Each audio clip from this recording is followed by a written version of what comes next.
저희가 아이들과 이 21일 동안 사도신경을 하면서 제 개인적으로는 우리 아이들이 이 신앙의 고백이 단순히 외우는 시간이 아니라 우리가 무엇을 믿고 있고 무엇을 고백해야 하는지, 그 고백한 대로 믿음의 삶을 살아가야 함을 가르치고 싶었거든요.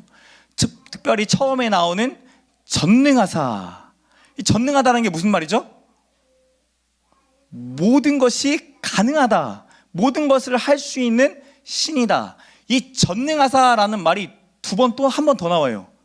전능하신 하나님 우편에 앉아 계시다가, 하나님을 우리는 전능하다라고 말하는데, 여러분 전능하신 하나님 믿으십니까? 정말 믿으세요? 진짜로요? 저도 이 믿음이 흔들릴 때가 있어요. 정말 흔들릴 때가 있어요. 신앙생활을 하다 보면, 또 이렇게 하나님이 맡겨준 일을 하다 보면, 또 제가 제 가정을 꾸려가다 보면 진짜 하나님이 전능하시게 이번에도 역사하실까, 전능한 그분의 오른손을 경험하게 될까 하는 염려가 있는 것 같습니다. 여러분, 우리가 진짜 하나님을 전능하다라고 믿고 있는지 좀 돌아보는 시간이 되었으면 좋겠어요. 우리가 진짜 입술로만 고백하는 것이 아니라 성경에 나와 있는 수많은 성경 저자들, 하나님의 사람들이 고백했던 하나님은 전능하십니다. 그 전능하신 하나님이 나의 아버지 되십니다 라는 이 믿음의 고백이 저와 여러분의 고백이 되기를 축복합니다. 오늘 본문 1절은 이렇게 시작합니다. 1절 말씀 같이 읽겠습니다. 1절 말씀 시작.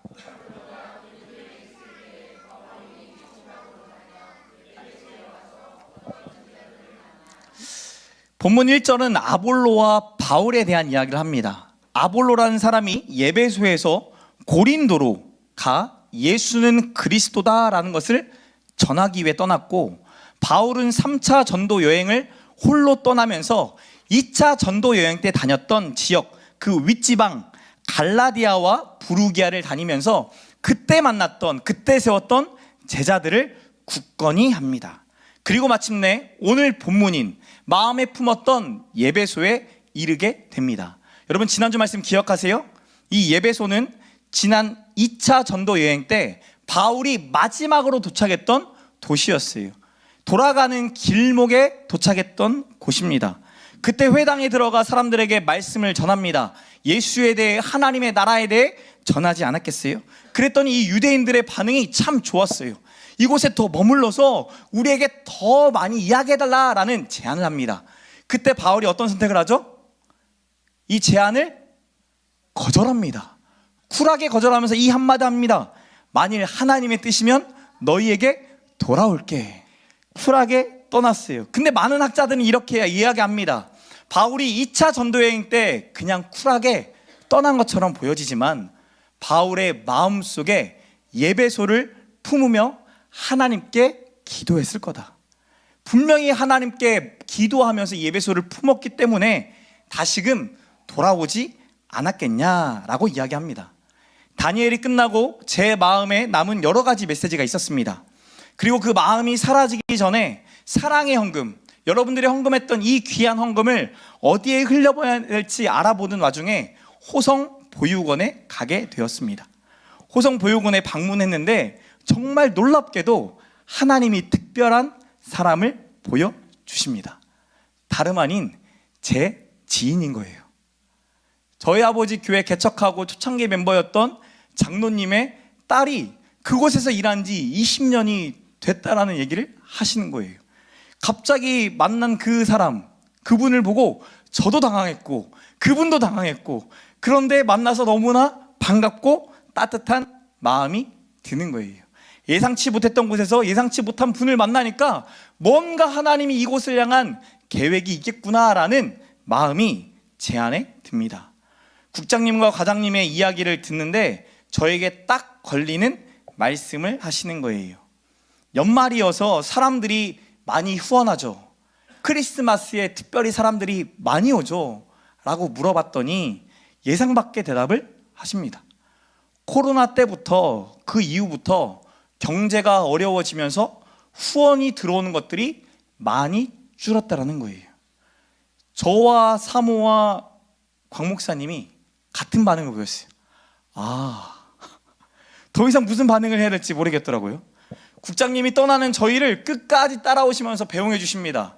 저희가 차를 타고 차를 출발할 때까지도 그 자리에 딱 서서 저희에게 90도로 인사하시는 거예요. 그러면서 한마디 하세요. 12월에 꼭 봬요. 근데 그 말이 정말 이상하게 마음에 남더라고요. 제 마음의 호성 보육원이 품어지는 거예요. 이곳으로 이끄신 하나님의 뜻, 하나님의 마음이 분명히 있구나. 그러고 나니 계속 기도하게 됩니다. 갔던 날, 그 다음날 기도하게 돼요. 그리고 기회가 된다면 그 아이들의 모든 기도 제목을 받아 우리 성도들과 함께 각자 뽑아서 그 기도 제목을 놓고 같이 기도해주면 어떨까? 이런저런 그 보육원을 향한 하나님의 마음을 제 안에 주시는 것들을 경험하게 됩니다. 하나님, 이곳에 당신의 사랑이 흘러가게 해주세요. 저에게만 주신 이 마음이 아니라 우리 성도들도, 주변에 있는 많은 사람들도 이곳을 바라보며 하나님의 마음이 머물 수 있게 해주세요. 기도하게 됩니다. 하나님께서 바울에게만이 아니라 오늘 저와 여러분에게 하나님의 마음을 품게 하십니다. 여러분 각자에게 누군가를 마음에 품게 하세요. 억지로가 아니라 저절로 하나님의 뜻을 물으며 그 누군가를 위해 기도하도록 저와 여러분을 이끌어 가세요. 하나님의 뜻이 나의 뜻이 되는 특별한 경험 여러분도 해보셨죠? 저는 이 목회하면서 참 많이 경험했거든요. 하나님의 뜻이 나의 뜻이 되어지는 이 시간들, 때로는 순종하고 싶지 않지만 나도 없는데, 나도 섬길 돈이 없는데 왜 나에게 이런 마음 주시는가, 왜 나도 어려운데 왜 저 사람 보여주시나 하는 마음이 들 때 참 많이 있었거든요. 이 개척을 하고 나서도 나 개척교회인데 왜 제 개척교회 목사들을 더 많이 만나게 해주시고, 더 힘든 사람 더 많이 만나게 해주시고, 더 어려움 가운데 처해져 있는 전사님들 만나게 해주시고, 이왕이면 큰 교회, 정말 돈 있고 주변에서 도와줄 수 있는 여러 개 있는 그런 교회들, 그런 사람들 만나면 더 좋을 텐데 왜 하나님 저입니까? 라는 질문을 할 때가 참 많이 있는데, 하나님의 뜻이 나의 뜻이 되는 특별한 경험을 하면 하나님이 언젠가 꼭 순종하게 하시더라고요. 하나님 놀라우시죠? 저와 여러분에게 하나님이 마음에 남게 하는 그 누군가가 있어요. 그 누군가를 위해 나도 모르게 기도하고 있어요. 정작 내 형편이 더 좋은 것도, 뭔가 여유가 있는 것도 아닌데도 불구하고, 내 상황, 내 문제도 해결되지 않았음에도 불구하고 그 누군가를 위해 기도하게 하실 때 여러분 한번 순종해 보세요. 하나님이 하나님 되심을 보이시고 하나님의 놀라운 일들을 여러분의 삶 가운데 펼쳐가실 줄 믿습니다. 하나님의 뜻대로 돌아온 바울, 그는 예배소에서 하나님을 믿는 제자들을 만나게 됩니다. 바울이 만났던 제자들에 대해 1절에 어떤 제자들이라고 표현합니다. 누구의 제자인지 명확하지가 않습니다. 단 그들이 하나님을 믿는 사람, 요한의 세례를 믿는 사람이라는 건 알 수 있어요. 왜냐하면 2절에 바울이 이렇게 묻습니다. 그러면 너희가 무슨 세례를 받았느냐? 제자들이 요한의 세례를 받았습니다라고 대답하죠. 여러분 지난주 말씀 기억하세요? 브리스길라와 아굴라가 만났던 사람, 예수에 대해서 자세히 전하고 가르쳤지만 정작 요한의 세례만 알고 있었던 사람 누구였죠? 아볼로. 이 아볼로는 요한의 세례만 알고 있었지 예수가 그리스도이신 것과 성령이 우리 가운데 임한다라는 사실을 전혀 알지 못했었어요. 바울이 만난 이 제자들도 요한의 세례는 알고 있었지만, 요한의 세례는 받았지만 성령이 누구인지, 예수가 누구인지 알지 못했죠. 예수를 믿으면 성령이 임하시는데 그들의 말과 모습에 이 성령이 임하신다라는 믿음의 증거가 바울에게 보이지 않는다는 거예요. 제자들과의 만남 중에 바울이 이것을 발견한 거죠. 교회에 나온다고 다 예수를 믿는 것은 아닙니다. 믿음이 있고 없고는 하나님이 판단하실 영역이에요. 하지만 그들의 말과 행동을 통해 그들의 믿음의 증거가 하나씩 나타나게 됩니다. 누군가를 사랑하게 되면 말과 행동으로 저절로 드러나게 됩니다. 혹 부부끼리 앉으신 분들 한번 얼굴 보실래요? 한번 보세요. 가족끼리 보신 분들. 꿀이 떨어지셔야 되는데, 달콤해야 되는데 예수가 누군지 성령이 누군지 모르는 제자들에게 바울은 4절에 이렇게 말합니다. 우리 4절 말씀 같이 읽겠습니다. 4절 말씀 시작.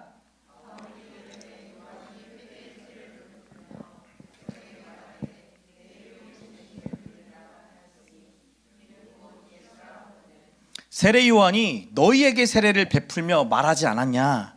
내 뒤에 오시는 이를 믿으라. 마가복음 1장 7절 8절에 세례 요한이 세례를 베풀면서 이렇게 고백합니다.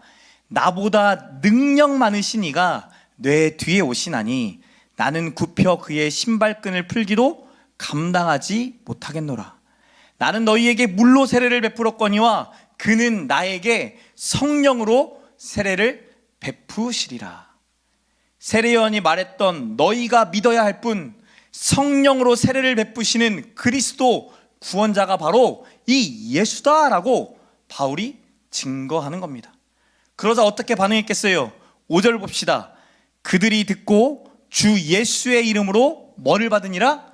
세례를 받으니라.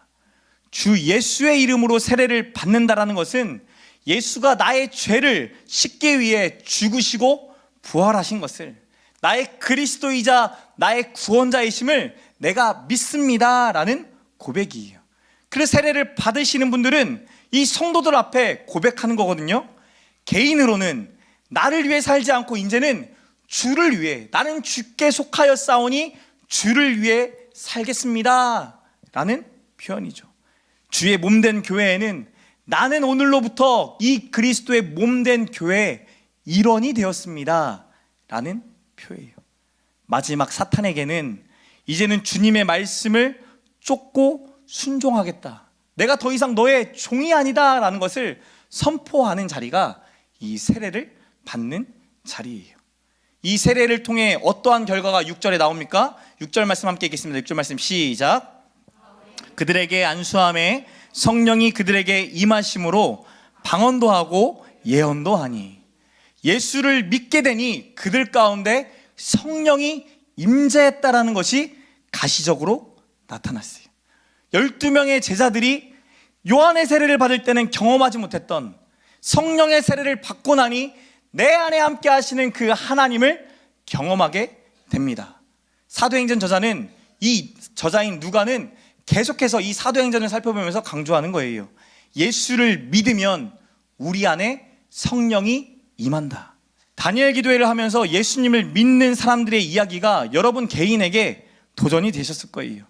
같은 하늘 아래 사는데 다른 세상을 산 듯한 그들의 이야기를 잘 들어보면 그들이 말씀에 순종한 것도 있지만, 순종의 열매로 맺혀진 결과도 있지만, 말씀이 실제가 되어 삶이 되도록 강력하게 이끄시는 성령님을 경험했다라는 거예요. 말씀에만 머무는 것이 아니라, 읽고 들은 말씀이 아니라 이 말씀이 실제가 되는 거예요. 알므로 머무는 게 아니라 나의 손과 발, 나의 삶에 실제로 일어나는 이야기. 누가 하게 하셨다고요? 성령이 이끄셔서 하게 됐다고요. 오늘도 예수 믿는 저와 여러분에게 동일하게 성령님이 임재하십니다. 말씀이 삶이 되도록, 믿음과 알미 실제가 되도록 인도하시는 성령님의 인도하심을 고백하는 저와 여러분이 되기를 축복합니다. 바울은 예배소에서도 회장을 찾아 들어갑니다. 3일 동안 담대히 하나님 나라에 관하여 강론하고 권면했다 말합니다. 그런데 아이러니하게도 이 3달 동안 전했던 하나님의 나라를 들었던 몇몇 사람들은 마음이 굳어져 그 말에 순종할 수가 없는 거예요. 무리 앞에 일어나 바울을 쪽을 줍니다. 바울을 비방하기 시작합니다. 말씀을 전했는데 이 자리에 있는 모든 성도가 말씀을 참 들었으면 좋겠고 믿었으면 좋겠죠. 이게 목사의 마음 아니겠어요? 그런데 몇몇 사람들은 듣지 않는 것을 넘어 이 자리에 일어나서 저한테 삿대질하는 거예요. 그게 무슨 말이냐? 말도 안 되는 이야기다. 여러분, 그럴 용기가 있습니까? 이것도 용기 있어야 하는 거잖아요. 근데 이 용기가 이 유대인들에게 있었던 거예요. 여러분이라면 어떻게 하시겠습니까? 그들과 싸우시겠습니까? 아니면 그들을 설득하시겠습니까? 아니면 그들에게 먼지도 털어버리면서 떠나버리시겠습니까? 어떻게 하시겠어요? 제 성격이었으면 맞받아 쳤을 거예요. 너가 말하는 게 신학적으로 얼마나 잘못됐는지, 성경적으로 얼마나 잘못됐는지 네 삶을 봐라, 네 가정을 봐라 라고 하면서 막 따져들었을 것 같은데, 바울은 이전에 예배소를 쿨하게 떠났던 것처럼 회당을 쿨하게 떠나버립니다. 그리고는 제자들을 데리고 두란노 서원이라는 학당에 가서 날마다 하나님의 말씀을 강론합니다. 회당은 떠났지만 예배소를 떠나지 않은 것으로 보아 예배소에 하나님이 하실 일, 하나님이 뜻이 있다라는 것을 기대하고 있었던 것으로 보입니다. 그렇게 무려 2해 동안 이같이 했다라고 10절 상반절에 말씀합니다. 베자사본에 이르면 바울이 오전 11시부터 오후 4시까지 강론을 했다라는 이야기를 합니다. 제가 이 예배소 지역을 방문해 봤거든요. 여름이면 상당히 덥습니다. 유적지라고 해서 다 망가진 유적뿐인데, 돌덩이뿐인데 그곳을 그냥 걸어 다니는 것만으로도 힘이 빠지더라고요. 11시부터 4시는 이 시대에도 가장 더운 시기였다고 합니다. 특별히 오전 11시에는 모든 공적인 활동이 중지되었다고 합니다. 중지되었을 때 여러분이라면 뭐 하시겠어요? 직장에서 일하다가 너무 더워서 지금 잠깐 쉬십시오라고 하면 우현 지사님 뭐 하시겠습니까? 자야죠. 그래가지고 이때도 똑같이 있었던 거예요. 오후 1시에 취침을 할 수 있는, 오침을 취할 수 있었다라고 합니다. 그런데 그때 바울이 뭐 했다고요? 그 시간을 활용하여 누군가는 쉼을 취하는 그 시간에 하나님의 말씀을, 복음을 전하는 일을 했다는 겁니다. 잘 생각해 보세요. 하나님의 말씀을 전하는 자가 있으면 누구도 있는 거예요? 듣는 자도 있는 거예요. 말씀에 대한 사모함이 전하는 자만 있었던 것이 아니라 그 자리에 함께하는 하나님의 나라와 하나님의 말씀에 대한 사모함을 가진 자들이 이 예배소 지역에 있었다라는 겁니다. 10절 하반절에 아시아에 사는 자는 유대인이나 헬라인이나 다 주의 말씀을 뭐하더라? 듣더라 말씀합니다. 이번 주에 한 지사님이 직장에서 복음을 전하시는 이야기를 들려주세요. 새롭게 직장을 옮기고 그 직장에 다니면서 자기가 복음을 전하는 방법을 이렇게 선택했다라는 거예요. 예수 믿으세요, 예수 믿으세요 하면 사람들이 어떻게 해요? 싫어하죠. 거부감을 드러내요. 그러니까 먼저 선수 친다는 거예요. 나는 예수 믿는 사람인데 라고 하면서 자신이 만난 하나님의 이야기, 자신이 경험한 하나님의 이야기를 자연스럽게 한다라는 거예요. 참 지혜롭지 않아요? 예수 믿으세요가 아니라 나는 예수 믿는 사람인데 예수님이 이렇게 인도하시더라. 이번 주에도 자기와 성격이 정반대인 선생님과 과연 친해질까? 과연 뭔가 사귐이 있을까라는 생각이 있었는데, 감사하게도 하나님이 나이 차이도 많이 나는 이 동료와 2시간 동안이나 대화할 수 있는 기회를 주셨다는 거예요. 자신의 삶에 대해, 선생님의 삶에 대해 서로 나누면서 함께하는 특별한 경험을 했다라고 하면서 말씀하세요. 하나님의 일하심이 특별하지 않습니까? 아이러니하게도 우리를 통하여 말씀이 전해지기 원하시고 우리를 통하여 여전히 말씀을 사모하는 자들이 있다는 것을 우리의 일상 속에서 보여주세요. 말씀을 사모하는 이 예배소 사람들에게 놀라운 일이 일어났다고 성경이 말합니다. 바울의 손으로 놀라운 능력이 일어나도록 하나님이 역사하셨다라고 말합니다. 바울의 몸에 지니고 있던 손수건, 두르고 있던 앞치마를 가져다가 자신의 아픈 부위에 얹으면, 악기, 악한 귀신에 들린 자 위에 얹으면 어떻게 돼요? 나아요. 병이 낫고 악기가 떠나가는 거예요. 여러분, 그럼 어떻게 되겠어요? 사람들이 미친 듯이 몰려들지 않겠습니까? 실제로 다니엘 기도회 때 한 선교사님이 그 얘기를 하시더라고요. 아프리카의 이 무당들이 마을에서 정말 중요한 역할을 한다고 합니다. 병에 걸리면, 귀신에 걸리면 이 마을 사람들이 누구를 찾아가요? 무당을 찾아가요. 전쟁을 치르기 전에 누구를 찾아가요? 무당을 찾아가요. 무당에게 찾아가 뜻을 구하고 자신의 연약한 육체를 고쳐달라고 하고 악기를 쫓아달라고 요청한다라는 거예요. 의사를 만나본 적도 없고 양약을 먹어본 적도 없던 사람들이 찾아갈 수 있는 유일한 사람이 추장도 아닌 무당이라는 거예요. 무당은 마을의 영적 지도자이자 의사이자 절대적 영향력을 끼치는 자이죠. 그럼 그의 말에 힘이 있을까요? 없을까요? 엄청난 힘이 있겠죠. 마찬가지로 바울 시대는 여러분 잘 생각해 보세요. 이 시대에도 의학이 발달하지 않았습니다. 우상을 섬기는 이방 도시들이에요. 이 도시들을 다니면서 놀라운 기적들을 펼치는 겁니다. 만지니 병이 나아요. 올려놓으니 악한 귀신이 떠나가요. 하나님께서 바울로 하여금 모두가 바울을 주목하게끔, 바울이 전했던 하나님의 나라와 그의 말씀에 주목하게끔 기적을 베풀어 주고 계신 거죠. 성령을 통해 기적을 베풀어 주세요. 바울의 말이 그냥 누군가의 말이 아니라, 그냥 또 다른 이방신에 전하는 자의 말이 아니라 진짜 살아있는 말씀이구나라는 것을 느끼도록, 경험하도록 성령의 역사가 에베소에 일어나고 있다는 거예요. 사람들이 바울에 대해 그를 통해 나타나는 놀라운 일들을 이야기하지 않겠습니까? 여기 가니까 나았대. 바울이 만지니까 나았대. 바울이 올려놓으니까 귀신이 떠나갔대. 이 일로 가장 큰 영향력을 가진 자가 누구겠어요? 바울이죠. 무당과 같았던 수많은 마술사들은 두려워 떨지 않았겠습니까? 자기들에게 찾아오지 않으면 자기들은 생사가 걸려있는데, 먹고 사는 문제가 걸려있는데, 바울이 모든 병을 치료하기 시작하고 귀신들을 쫓아내기 시작하면 이 마술사 입장에선 참 난감한 상황이잖아요. 귀신 들리면 자신들을 찾아왔는데, 병이 낫지 않으면 자신들을 찾아왔는데, 이제는 다 누구에게 가는 거예요? 바울에게 가는 거죠. 그러자 마술사들이 자신들보다 큰 능력을 가지고 있던 이 바울에게 대적하는 것이 아니라 그들도 똑같이 카피하기 시작합니다. 예수의 이름을 부르며 귀신을 내쫓으려고 시도를 합니다. 예수의 이름으로 명하노니 귀신아 떠나갈지어다.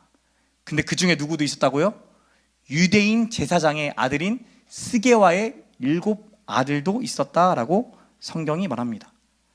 그 얘기를 하자 갑자기 악기가 이렇게 물어봐요. 우리 15절 말씀 함께 읽겠습니다. 15절 말씀 시작.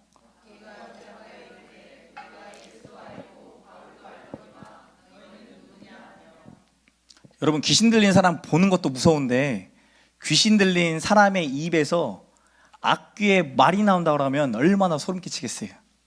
스게와의 7 아들도 놀랐을 뿐만 아니라 그 자리에 함께 있던 모든 사람이 악귀의 말에 놀라 자빠지지 않았겠습니까? 뿐만 아니라 이 일로 인해 악기 들린 사람이 이 사람을 뒤덮어요. 짓눌러요. 이 스게와의 7 아들이 너무나 무서웠겠죠. 자기들의 몸이 해를 당했는데, 다쳤는데도 불구하고 옷을 다 벗어둔 채 도망쳤다라고 성경이 이야기합니다. 만약에 이 사건이 이 송천동에, 이 더추천교회에 일어났다고 하면 이 소문이 송천동에 쫙 퍼지겠죠. 예수 믿는 사람들 사이에 쫙 퍼지겠죠. 스게와 7 아들의 사건이 이 에베소를 떠들썩하게 했다라는 거예요. 에베소 사람들이 이 모든 일을 목격했습니다. 악기의 소리도 들었고 악귀의 힘도 보았습니다. 예수의 이름을 이용하고 바울을 모방하는 자에게 아무런 능력 없음을 보았습니다. 어찌 보면 당연한 사건인데 역설적이게도 이 사건을 통해 바울이 전한 예수님에 대해 사람들이 주목하기 시작했고, 바울이 전했던 예수님에 대한 그 말씀을 듣기 시작합니다. 그리고 성령의 능력을 그들도 묵상하기 시작해요. 사람들이 악기의 소리를 듣고 악기의 힘만 본 줄 알았는데 오히려 예수를 주로 고백하고 두려워하는 놀라운 역전의 일이 일어납니다. 17절 말씀 함께 읽겠습니다. 17절 말씀 시작.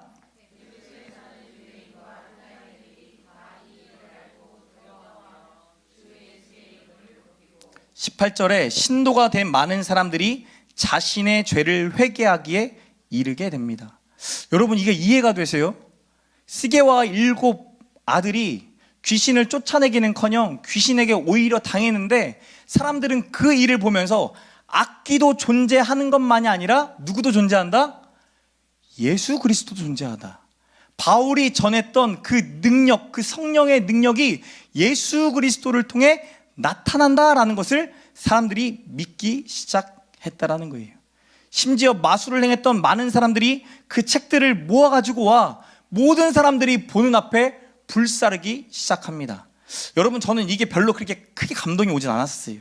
그런데 이 다니엘 기도회 때 보니까 무당 21일 마지막 날에 간증했던 그 무당 성도님 계셨잖아요. 그 무당 성도님이 그 얘기 하시더라고요. 20년 동안 무당으로 살면서 섬겼던 이 전이 있잖아요. 자신의 전.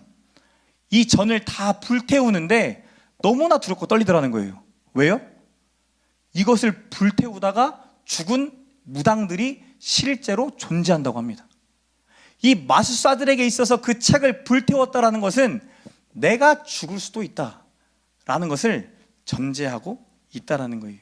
그 책들은 마술사들의 먹고 살 수 있는 삶의 방편이었습니다.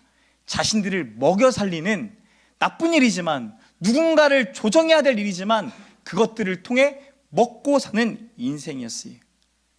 근데 이제는 먹고 사는 문제보다 하나님을 믿는 게, 예수를 믿는 게 더 중요해진 겁니다. 왜?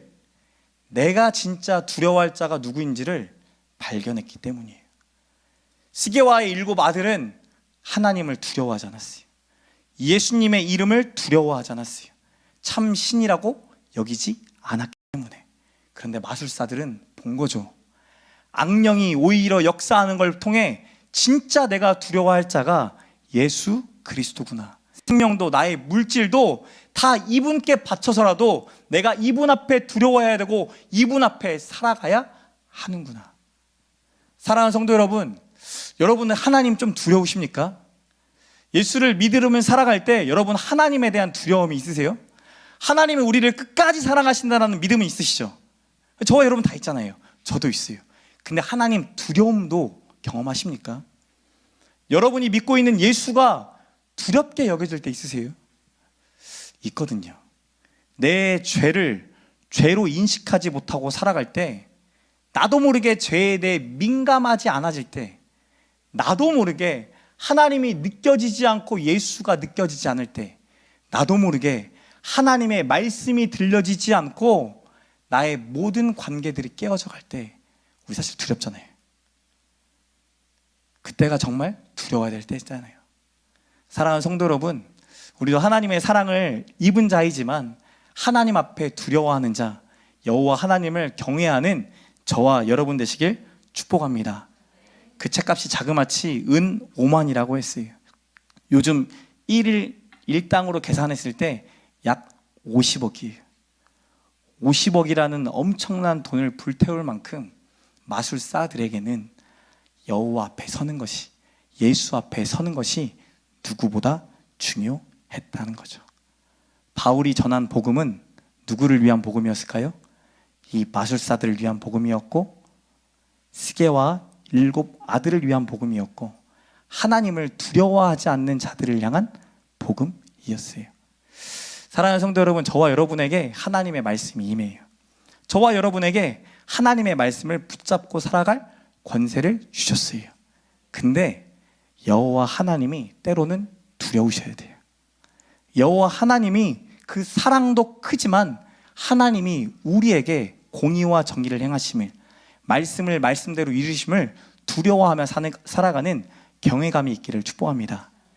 제가 이 다니엘 기도회를 마치고 19일 날 우리 성도들 안수기도 했잖아요.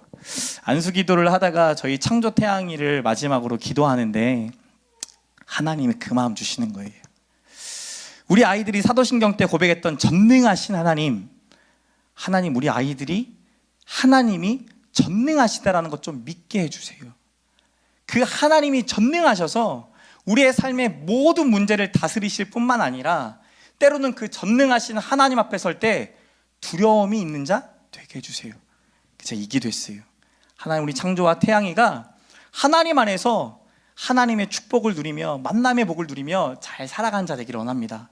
근데 하나님, 창조 태양이가 분명히 인생의 위험을 만날 거고 위협을 경험할 거고 자기 힘으로 되지 않는 순간들을 경험할 거고 자신의 건강과 물질과 관계가 다 깨어져 버리는 순간들을 경험할 그때에 전능하신 하나님 앞에 엎드릴 수 있는 축복된 아들 되게 해주세요 라고 제가 기도했거든요. 사랑하는 성도 여러분, 어떤 부모가 자식을 축복하면서 너 이렇게 힘들 거야, 너 어려울 거야, 너 고통 가운데 있을 거야 라고 말할 자가 누가 있어요? 내 자식을 향한 축복이라고 하면 더 잘되고 더 순탄하고 시냇가에 심겨진 나무처럼 그 잎이 무성하기를 바라는 게 부모 마음이잖아요. 근데 우리는 알잖아요. 우리의 인생에 여호와 하나님을 붙잡아야 될 순간들이 꼭 있다라는 것을.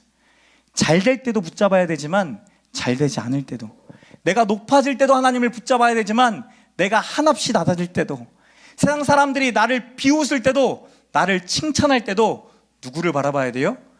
여호와 하나님 바라봐야죠. 내가 구원받아야 될 자라는 것을, 내가 죄인인 것을, 예수 그리스도 없이는 나라는 존재는 아무런 의미가 없다라는 것을 발견하며 살아갈 때, 두려워 떨며 살아갈 때 하나님 말씀에 순종하게 되는 것 같아요. 말씀을 뵙겠습니다. 하나님이 우리에게 사랑한다 말씀하시고 우리와 함께 하시며 예수를 믿는 모든 자에게 성령을 주셔서 성령의 능력을 경험케 하시고 하나님 앞에 붙들린 자로 살아가기 원하세요. 그리고 세상에 믿지 않는 많은 자들에게 진짜 너의 삶은 하나님이 붙드는 삶이구나 라는 것을 고백하게 하시죠. 우리가 복음을 전해서 무조건 다 복음이 받아들여지면 좋겠죠. 하나님이 기도한 대로 그 기도를 응답해 주셨으면 좋겠죠. 근데 하나님은 하나님의 능력을 보이게 하시려고, 성령의 능력을 보이게 하시려고, 우리 안에 임한 그 성령이 함께 하심을 우리로 하여금 깨달아 알게 하시려고 때로는 유대인의 거절도 경험하게 하시고 스게와의 7 아들도 만나게 하시고 그 일들을 통해 우리 안에 이미 계신 성령을 보게 하세요. 여러분의 삶에 하나님의 함께 하심을 믿습니까? 성령의 역사하심을 믿습니까? 그 믿음이 저와 여러분의 믿음이 되기를 축복합니다. 여러분의 자녀를 위해 축복하며 기도하실 때도 하나님 모든 것이 순종하게 되게 해주세요가 아니라 전능하신 하나님을 믿는 믿음으로 우리 자녀들이 살아가게 해주세요.